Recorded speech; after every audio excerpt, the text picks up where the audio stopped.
What's up, guys? Tony here with High Tech Check, and today we're going to be taking a look at something a little different. It's not really high tech, but this is something that I wasn't really aware of, so I kind of wanted to share this with you guys.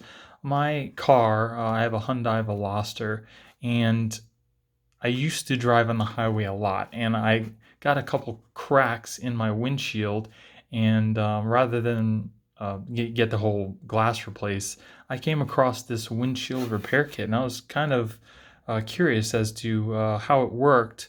I looked online; a lot of people were seeming to get good results with it.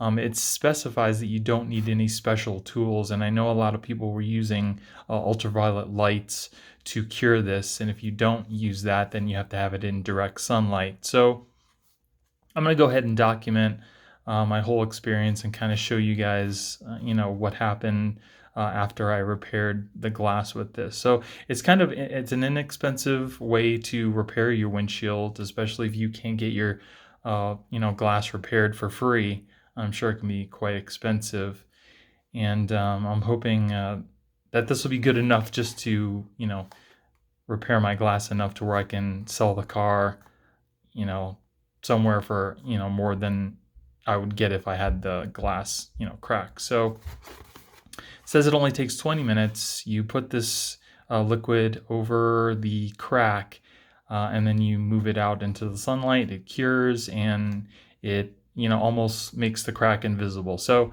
here's my documentation. I'm going to go take you through the whole step, and we're going to see how this works out.